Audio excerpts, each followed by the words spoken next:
अस्सलाम वालेकुम नाज़रीन। इस एपिसोड के शुरू में किले में मारिया गुंदोज़ के लिए खाना लेकर आती है। गुंदोज़ कहता है मेरी वालिदा खैमे में रो रही होगी और मेरी दादी भी मेरे लिए परेशान होगी। मारिया कहती है तुम जल्द ही अपने कबीले वापस जाओगे। अगर आपने कबीले वापस जाना है तो तुम्हें आरस से अच्छा बर्ताव करना होगा। गुंदोज़ कहता है आप मेरी मदद क्यों कर रही हैं? मारिया कहती है आपको देखकर मुझे मेरा छोटा भाई याद आता है जिसे जालिमों ने मार दिया था। अब मैं आपको नहीं खोना चाहती। गुंदोज़ कहता है मैं इस किले से निकलकर आपके भाई का बदला जरूर लूंगा। मारिया गुंदोज़ को गले से लगाती है। उसके बाद मारिया वहां से चली जाती है। दूसरी तरफ काराचाइसार किले से निकलने के बाद अर्थुल और उसके सिपाहियों ने अपना हुलिया बदल लिया होता है।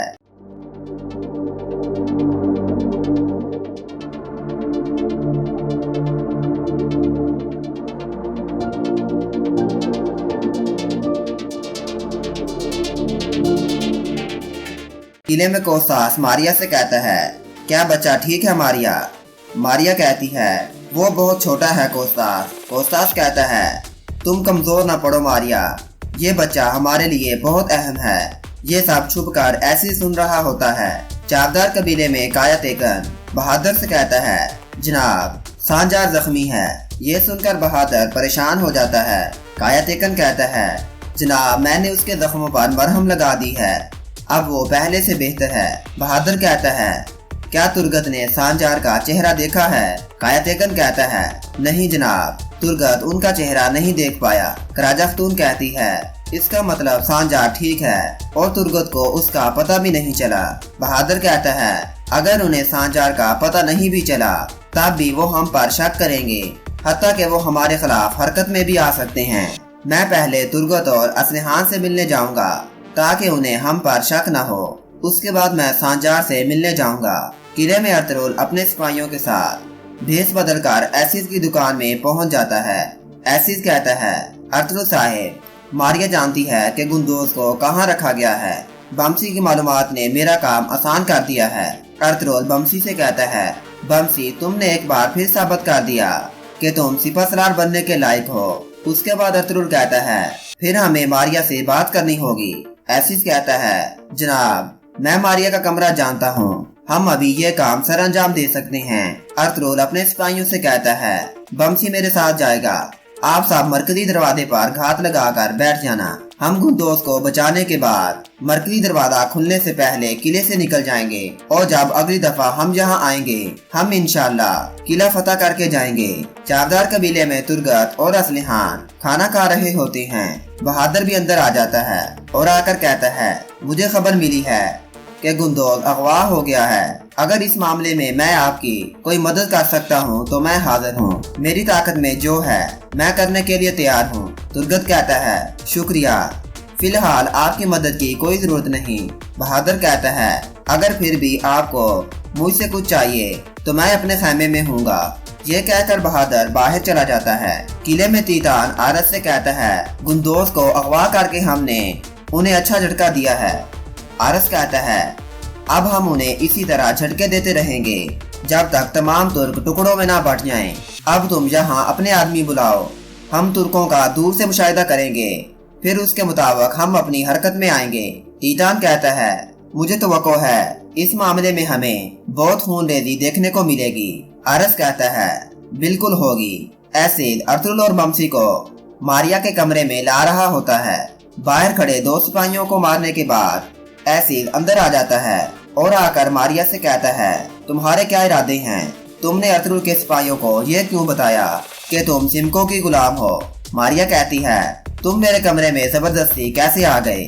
ये कहकर मारिया बाहर जाने लगती है।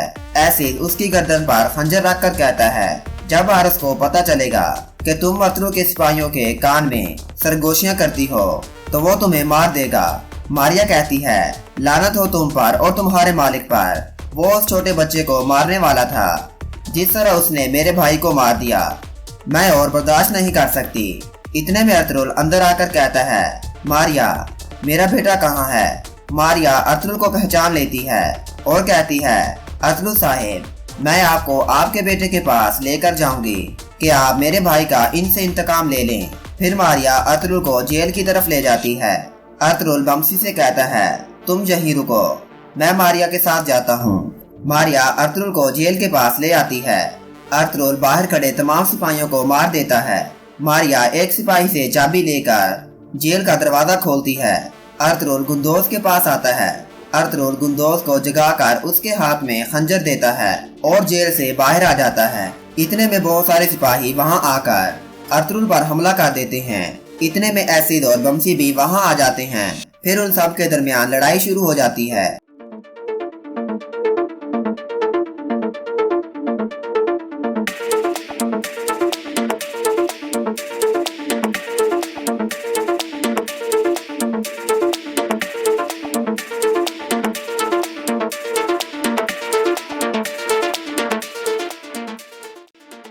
एक सिपाही गुंदोज को मारने लगता है कि मारिया आगे आ जाती है और गुंदोज को बचाते हुए जख्मी हो जाती है।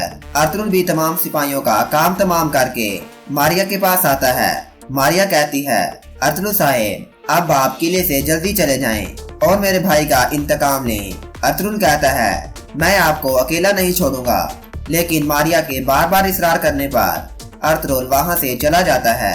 इतने में कोस्तास वहां आकर देखता है कि गुंदोज जेल में नहीं है। वो सिपाहियों से कहता है, फौरन मरकजी दरवाजे पर जाओ। उसके बाद कोस्तास मारिया को देखकर एक सिपाही से कहता है, मारिया जख्मी है, जल्दी तबीब को बुला कर लाओ। बाहर अर्तुगरुल बमसी और एसिड सलीबियों को जहन्नम वासल कर रहे होते हैं।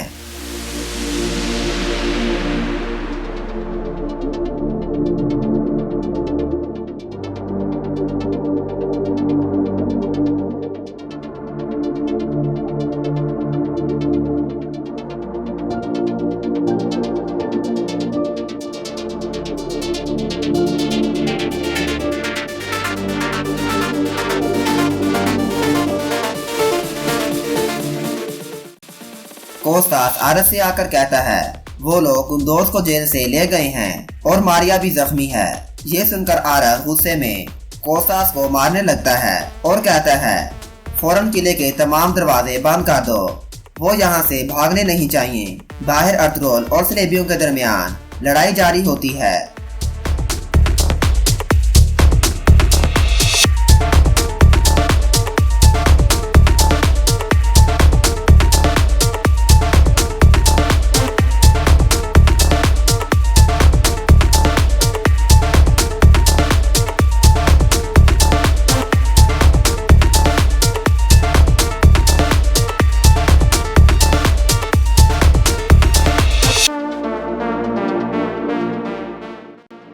अर्तुगरुल के जाने के बाद आरस वहां आता है और इतनी लाशें देखकर कहता है, वो मेरे किले के 2 हिस्से से गुजरा और उसने अपने रास्ते में आने वाले मेरे तमाम सिपाहियों को मार दिया।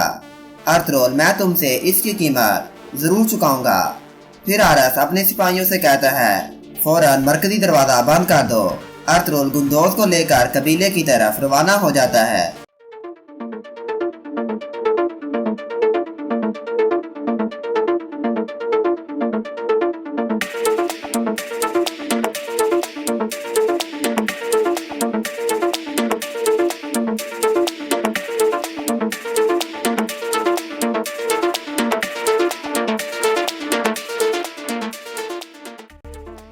काई कबीले में हलीमा साउची को उठाकर गुंदोज के बारे में काफी ज्यादा परेशान होती है और कहती है, जब तक अर्तुगरुल और गुंदोज खैर खैरियत से कबीले नहीं आ जाते, हमें सुकून नहीं मिलेगा। इतने में कबीले का ढोल बजता है। सब लोग बाहर आ जाते हैं। अर्तुगरुल गुंदोज को कबीले ले आता है। अर्तुगरुल और गुंदोज को देखकर सब लोग काफी ज्यादा खुश हो जाते हैं। गुंदोज आकर अपनी वालिदा से मिलता है।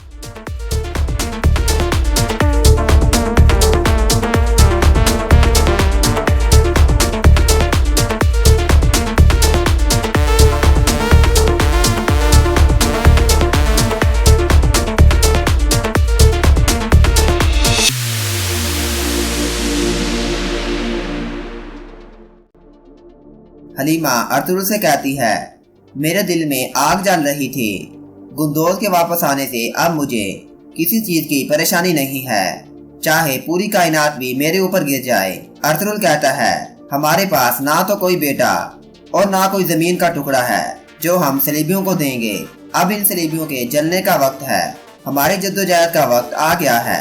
अब हमारी तलवारें निकलेंगी और तब तक मियान में नहीं जाएंगी जब तक बुराई का पूरी तरह खात्मा नहीं हो जाता। सब लोग अल्लाह अकबर का नारा लगाने लगते हैं और यहाँ पर इस एपिसोड का इख्तिताम हो जाता है।